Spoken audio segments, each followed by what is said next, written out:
Allahu Akbar, Allahu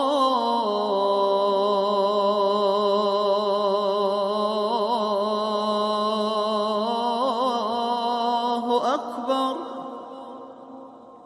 Assalamualaikum warahmatullahi wabarakatuh. Alhamdulillah wassalatu wassalamu ala Rasulillah wa ala alihi wa sahbihi wa man wala, amma ba'd. Faqad qala Allah ta'ala fi kitabihil karim, a'udzu billahi minasy syaithanir rajim. Bismillahirrahmanirrahim. Walladzi anzalas sakinata fi qulubil mu'minin. Al-ayah. Allah Subhanahu wa taala berfirman di dalam surat 48 surah Al-Atfaq ayat yang keempat. Dialah Allah yang menurunkan atau memasukkan ketenangan batin atau kebahagiaan ke dalam hati orang-orang yang beriman. Saudaraku rahimakumullah, dengan informasi ayat ini kita tahu bahwa ketenangan dan kebahagiaan itu adalah karunia, pemberian dari Allah Subhanahu wa taala yang khusus diberikan kepada orang beriman. Artinya Allah tidak pernah memberikan kebahagiaan kepada orang yang tidak beriman. Kalau pengen bahagia, mau tidak mau, suka tidak suka, kita harus masuk ke dalam wilayah iman. Sehingga orangnya disebut mukmin, fa'il, yaitu subjeknya. Jamaah rahimakumullah, apa itu iman? Iman itu tasdikun bil qalbi wa takrirun bil lisani wa amalun bil arkan. Membenarkan Allah dan segala firman-Nya dengan hatinya. Tidak ada keraguan sedikit pun akan kebenaran Allah dan segala firman-Nya.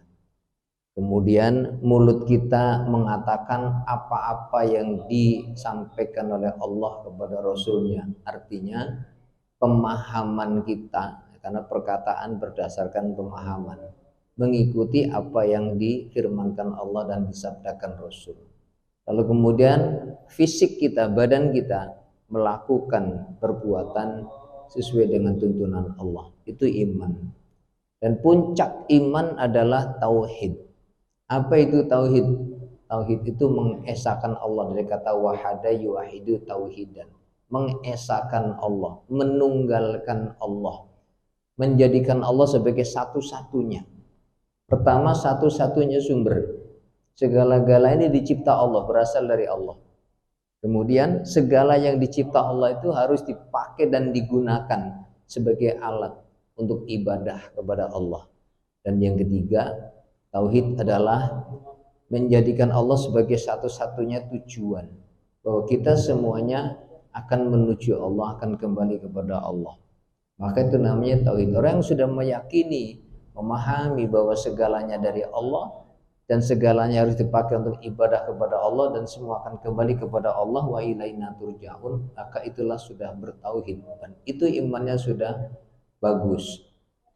Saudaraku seiman rahimakumullah, manakala kita sudah memahami semua dari Allah, maka kita tidak akan pernah merasa bangga dengan apa yang ada pada kita. Orang yang menganggap dirinya mampu melakukan sesuatu dengan kemampuannya sendiri, dengan kehebatannya, maka itu namanya ujub. Dan orang ujub di samping amalnya tidak berpahala, akan mendatangkan penderitaan. Ujub itu nanti akan menjadikan sebuah kesombongan ketika berhasil dengan apa yang diusahakannya. Lalu akan menjadi minder ketika gagal dari apa yang diusahakannya. Ketika seseorang merasa dunia itu sebagai tujuan, yaitu menjadi hedonisme, hidupnya hanya untuk mencari kesenangan dan kepuasan di dunia, maka justru yang didapatkan bukan kebahagiaan. Kaum hedonisme adalah kaum yang menjadikan kebahagiaan dunia sebagai tujuan. Mereka hanya memuaskan kesenangan hawa nafsunya dengan segala apa yang dia inginkan harus tercapai, entah itu dengan musik, entah itu dengan tari-tarian, entah itu dengan harta, entah itu dengan jabatan. Pokoknya dunia adalah puncak kebahagiaan bagi mereka. Tujuannya adalah dunia. Resikonya ketika yang diinginkan dengan segala macam usaha tidak didapatkan, maka mereka akan stres dan menderita. Jamaah rahimakumullah. Jadi kalau kita mau bahagia, syaratnya adalah beriman kepada Allah. Bagaimana iman bisa membuat bahagia? Jadi begini, orang yang meyakini bahwa semuanya dari Allah, lalu kemudian semua yang ada pada kita, semua yang kita lihat, semua yang kita dengar, semua ciptaan Allah dan akan kita jadikan sebagai alat untuk ibadah kepada Allah, dan semua akan kembali kepada Allah dengan balasan dan pertanggungjawaban. Maka ketika kita melakukan amal perbuatan, itu di hatinya kosong dari berharap dipuji orang, kosong dari merasa mulia.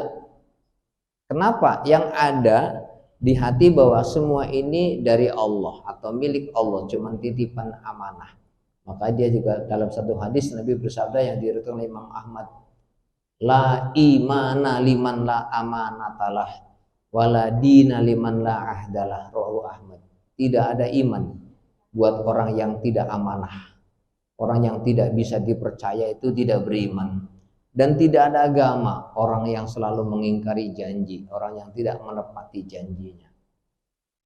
Kalau seseorang sudah menyadari bahwa semuanya dari Allah, titipan Allah, maka dia akan gunakan untuk ibadah kepada Allah sesuai dengan firman-Nya, wa ma khalaqtul jinna wal insa illa liya'budun. Tidaklah aku ciptakan jin dan manusia kecuali hanya untuk ibadah kepadaku. Surat Az-Zariyat ayat 56. Pengertian ibadah jangan dimaknai sempit, hanya sebatas ubudiyah, ritual seperti halnya sholat, puasa, zikir saja. Kerja juga ibadah, berpakaian, berumah tangga, berpolitik, berekonomi, itu juga ibadah. Apa sih itu ibadah? Menjadikan semua apa yang ada di dunia ini untuk ibadah, taat kepada Allah, untuk menjalankan perintah Allah, itu namanya ibadah. Ta'abbud ilallah, menjadikan segala sesuatu untuk berbakti kepada Allah. Berbakti kepada Allah bisa pakai harta, bisa pakai tenaga, bisa pakai jabatan, bisa pakai ilmu, dan semuanya itu namanya ibadah. Dan kita yakin bahwa jabatan ya dari Allah, namanya amanah. Istri kita ya dari Allah, harta ya dari Allah, umur ya dari Allah. Harus kita pakai untuk alat berbakti kepada Allah. Itu namanya ibadah. Kalau kita melakukan sesuatu tujuannya untuk mencari kesenangan di dunia ini, kepuasan hawa nafsu, itu namanya bukan ibadah. Itu namanya menjadikan nafsu sebagai tujuan, bukan Allah sebagai tujuan. Tanpa disadari, orang-orang yang hidupnya mencari kesenangan, sebenarnya dia sedang menjadikan hawa nafsunya sebagai Tuhan. Berbeda dengan orang yang menjadikan Allah sebagai Tuhan atau tauhid, maka dia melakukan sesuatu tidak untuk mencari kesenangan, tetapi mencari ridho Allah. Apa dampaknya orang yang mencari kesenangan melakukan sesuatu untuk menyenangkan diri atau mungkin menyenangkan orang lain, dan dia akan kecewa kalau yang dilakukannya tidak membuahkan kesenangan, atau orang lain yang diharapkan bisa membalas kebaikannya tidak membalas. Berbeda orang yang mencari ridha Allah. Apapun yang saya lakukan hanya untuk mentaati perintah Allah, untuk mencari ridha Allah, dan kelak akan saya kembali kepada Allah untuk menerima balasannya. Maka orang yang demikian berbuat tidak dipuji, tidak sakit hati, dipuji tidak bangga diri. Lain halnya kalau orang yang mencari kesenangan dunia, ketika dia berhasil, satu merasa sombong, ketika gagal merasa minder, ketika dipuji dia merasa senang, ketika dicaci maki dia merasa sakit hati. Itulah yang kemudian tidak bisa berbuah bahagia, karena Antara pujian dan caci maki selalu ada. Antara cinta dan benci selalu ada. Tidak ada manusia hidup dicintai semua manusia lain, orang lain. Tidak ada orang hidup akan tertawa terus menerus, akan silih berganti, siang malam, kanan kiri, gelap terang, pandai bodoh, kaya miskin, sehat sakit. Itu adalah sesuatu yang bergiliran, datang silih berganti.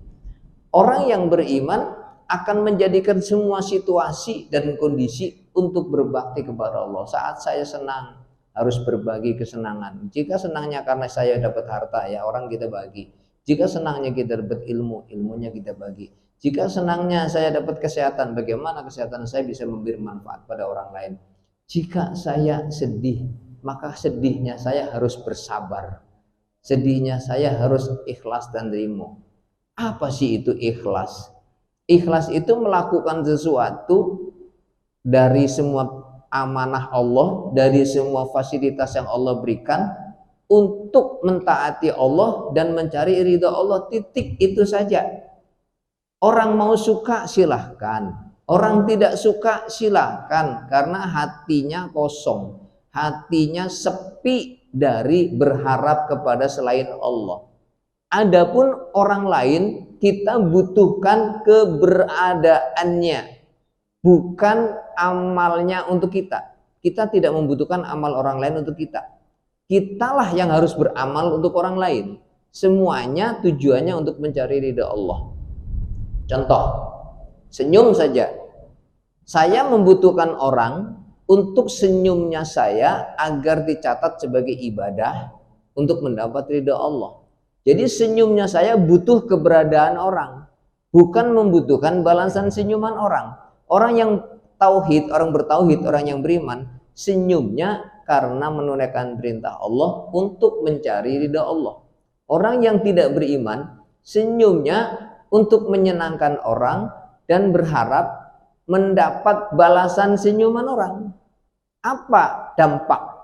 Tadi yang beriman, saya senyum menggunakan alat, yaitu bibir. Bibir diciptakan Allah, dia amanah dari Allah. Lalu saya akan pakai bibir ini untuk ibadah. Salah satunya tabassumuka fi wajhi akhika laka sadaqah. Senyummu pada wajah saudaramu adalah sedekah. Saya akan gunakan titipan Allah, amanah Allah, karunia Allah, yaitu bibir, untuk ibadah, yaitu senyum kepada sesama saudara muslim. Pertanyaannya, senyum kan harus ada orang lain. Jadi orang lain kita butuhkan keberadaannya. Lalu kemudian untuk apa saya senyum? Bukan untuk menyenangkan orang, bukan untuk mendapatkan balasan orang. Satu, menunaikan perintah Allah. Dua, harapannya ridha Allah.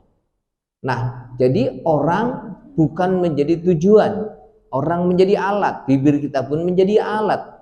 Allah lah yang menjadi tujuan. Itu namanya tauhid. Maka ketika orang yang diajak senyum tidak membalas senyuman, kita tidak sakit hati.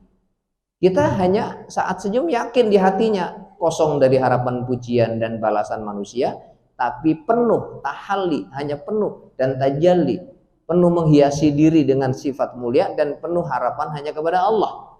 Sudah, saya yakin dengan senyumnya niat karena menunaikan perintah Allah, saya yakin betul sudah disiapkan pahala yang besar, yang baik di sisi Allah, dan balasan Allah jauh lebih baik dari balasan manusia, sekalipun sejuta manusia membalas kita. Maka tidak perlu sakit hati ketika dibalas dengan mohon maaf, misalnya bibirnya maju orang yang diajak senyum. Kita tidak menderita, kita akan bahagia. Itulah iman. Berbeda kalau senyumnya untuk menyenangkan orang atau menyenangkan diri sendiri. Untuk menyenangkan orang itu ya mungkin dia kekasih kita, atau mungkin dia siapapun yang kita cintai, atau untuk memuaskan diri, yaitu dengan senyum supaya dagangannya laku, dengan senyum supaya dicintai orang, supaya dipuji orang, supaya naik pangkat dan sebagainya. Maka resiko yang pertama, dia bahagia ketika mendapatkan balasan senyum, itu pun hanya sementara. Kita bahagia ketika mungkin dagangannya jadi laku, tapi kalau kita sudah capek senyum-senyum terus-menerus nggak dapat pujian, nggak dapat dagangannya tidak laku atau tidak juga naik pangkat, kita akan kecewa. Itu yang namanya tidak iman atau tidak bertauhid. Itulah yang disebutkan bahwa Allah memasukkan kebahagiaan dan ketenangan ke dalam hati orang beriman. Itu salah satu contoh senyum. Dan itu semua aktivitas hidup. Kalau saya berumah tangga itu adalah menunaikan perintah Allah dan istri adalah amanah. Mencari jabatan adalah amanah Allah. Kerja adalah amanah Allah. Semua profesi dan jabatan itu bukan kemuliaan, bukan kebahagiaan. Orang yang beriman menjadikan profesi dan jabatan sebagai alat untuk ibadah. Sebut sajalah, saya profesinya suami, jabatannya suami. Istri adalah amanah, jabatan adalah amanah, bukan sebuah kemuliaan. Dan itu harus dipakai untuk alat ibadah.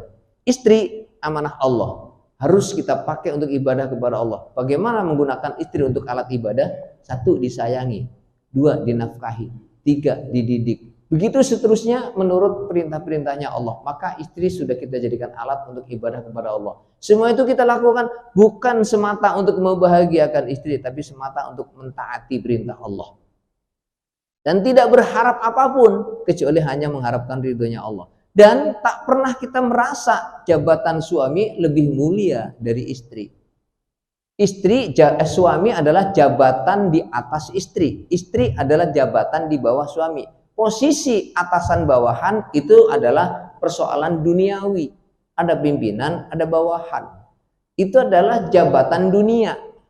Sebab supaya ada job description, supaya urutan kerjanya berjalan. Sebab kalau tidak ada atasan, ada bawahan, maka siapa yang nyuruh, siapa yang disuruh. Suami walaupun dia jahat, tetap jabatannya nggak berubah, dia tetap suami. Tapi kalau dia jahat, tidak memberi nafkah dan tidak mendidik, dia tidak pernah jadi mulia. Jabatan tetap jabatan, tapi tidak pernah jadi mulia. Akan kembali Allah dengan mendapat murkanya. Suami yang memberi nafkah, mendidik, menyayangi, maka dia menjadi mulia. Bukan karena jabatannya yang membuat mulia, tapi jabatannya digunakan sesuai dengan amanah Allah.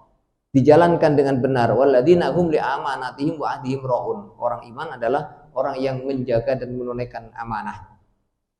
Sementara itu istri, walaupun dia jabatannya di bawah suami, kalau dia solehah, rajin ibadah, berbakti kepada suami, sayang kepada anak-anak, maka dia menjadi mulia. Sementara kalau suaminya tadi jahat, maka yang mulia istrinya, tapi jabatan tetap istri. Begitu juga di dalam kepemerintahan, dalam instansi. Atasan yaitu jabatan, bawahan yaitu jabatan. Mana yang mulia? Yang mulia orang yang menunaikan amanah jabatannya itu baik dan benar. Nah, semuanya itu yang disebut baik dan benar adalah yakin ini dari Allah, harus dipakai untuk menjalankan perintah Allah. Lalu saya hanya berharap ridhonya Allah, dan saya akan kembali kepada Allah untuk mendapatkan balasan yang lebih baik daripada dunia ini. Itu yang dimaksud dengan Allah memasukkan ketenangan dalam hati orang beriman. Kesimpulannya, orang beriman, orang mentauhidkan Allah adalah orang yang membenarkan Allah, kemudian membenarkan rukun iman yang 6, lalu meyakini betul semua itu bersumber dari Allah, dan kemudian semua yang dicipta ini oleh Allah adalah amanah yang harus dipakai untuk ibadah, menjalankan perintah Allah, dan tidak berharap kepada siapapun kecuali hanya mengharapkan ridha Allah, pahala, ampunan, dan surganya. Maka orang mau memuji tak pernah menjadi bangga, orang mencaci tak pernah menjadi sedih. Dia kosong dari harapan kepada manusia. Beda dengan yang orang-orang yang menjadikan selain Allah sebagai tujuan, akan bangga ketika mendapat balasan manusia, akan sakit hati ketika dikhianati manusia. Demikian pada kultum siang hari ini. Semoga Allah mengaruniai kita ilmu yang manfaat, iman yang kuat dan istiqomah sampai nanti kita wafatnya dalam keadaan husnul khotimah. Kita tutup dengan kafarat majlis. Subhanakallahumma wa bihamdika asyhadu an la ilaha illa anta astaghfiruka wa atubu ilaik. Walhamdulillahirabbil alamin. Wassalamualaikum warahmatullahi wabarakatuh.